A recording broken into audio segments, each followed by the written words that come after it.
ভালো আছেন? আমিও ভালো আছি। তো আবার আসলাম আপনাদের মাঝে আরেকটি ভিডিও নিয়ে। তো এই ভিডিওতে আমি কথা বলবো আমাদের এই কলা গাছ নিয়ে, হ্যাঁ? কলা গাছ নিয়ে কথা বলবো যে কলা গাছের কিভাবে রোপণ করবেন আপনারা, মানে কিভাবে চাষবাস করবেন এই কলা গাছ সেটা আমি কথা বলবো।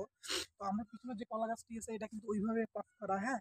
কতগুলো দিলে গাছগুলো আছে সবগুলা কিন্তু ওইভাবে করা। তো অবশ্যই আপনারা এই পদ্ধতিগুলো অনুসরণ করবেন। তো যেটা বলতেছিলাম, তো গাছ যখন রোপণ করবেন, তো গাছ রোপণ করতে কি কি করা লাগবে তার আগে এটা আমি অন্য ভিডিওতে বলে দিছি। তো ওগুলো অবশ্যই ফলো করবেন। তো গাছ রোপণ এখন বলতেছি, গাছ রোপণ করার পর কি করবেন, গাছটা যে মানে গাড়লেন তারপরে কি করবেন।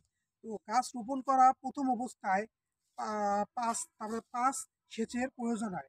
হ্যাঁ, মানে 5 মাস পর্যন্ত বাগান আগাছা মুক্ত কিন্তু রাখা যাবে। রোপণ করা 5 মাস পর্যন্ত বাগান আগাছা মুক্ত রাখবেন।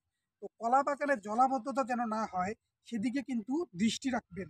তো জলাবদ্ধতার কারণে কিন্তু গাছ যখন জলাবদ্ধতা হবে তখন গাছটি কিন্তু মারা যাবে আস্তে আস্তে। তো আপনারা সেখান থেকে পর্যটন পাবেন না। তো সাধারণত কলাতে বিটল পোকা, তারপর হলো পানামা রোগ, তারপর হলো বান চিপ ভাইরাস ও শিগাটোকা রোগ আক্রমণ করে থাকে। তো বিটল পোকার আক্রমণ হলে কলা সাধারণত কালো কালো দাগযুক্ত হয়। তো প্রতিরোধের জন্য ম্যালথিয়ন অথবা লিবাসিস 50 ইসি সহ সেভিন 85 ডব্লিউপি প্রয়োগ করা যেতে পারে। তো পানামা রোগে সাধারণত কলা গাছের পাতা হলুদ বর্ণ হয়ে থাকবে। তো কোনো কোনো ক্ষেত্রে গাছ লম্বালম্বি কেটে যায়। এ রোগের প্রতিরোধের গাছ উপড়ে ফেলা ছাড়া অন্য কোনো ব্যবস্থা নেই। তো বানচিটর ভাইরাস আক্রান্ত হলে কলার পাতা আকারে ছোট ও অপ্রশস্ত হবে। এটি দমনের জন্য রগর বা সুমিথিয়ন পানিতে মিশিয়ে প্রয়োগ করা যেতে পারবে।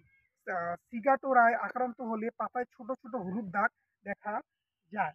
এ সময় এ দাগগুলো বড় ও বাদামি রং ধারণ করে। এ অবস্থা দেখা দিলে আক্রান্ত গাছের পাতা পুড়িয়ে ফেলতে হবে এবং মিলিটিলট 250 ইসি অথবা বেবিস্টিন প্রয়োগ করা যেতে পারে। তো এগুলো রোগ হবে যখন আপনারা এই যে যেগুলো রোগের দিকে কথা বলে বললাম, এইগুলো যখন লক্ষণ হবে মানে আপনারা দেখতে পাবেন, তখন কি করবেন, আপনারা এগুলো প্রয়োগ করবেন। তাহলে কি হবে, আপনাদের কলা গাছটি মারা যাবে না এবং সেটি খুব দ্রুত বেড়ে উঠবে এবং সেখান থেকে আপনারা খুব ভালো পরিমাণ ফল পাবেন। হুম। তো অবশ্যই এগুলো পদ্ধতি অনুসরণ করবেন। সেটা হলো চারা রোপণের পর। চারা রোপণের আগে কি কি করতে হবে, আপনাদের গর্তে কি কি করতে হবে, গাছের দূরত্বে কি কি করতে হবে, মাটি কিভাবে তৈরি করতে হবে, এগুলো আমি অন্য ভিডিওতে বলে দিছি।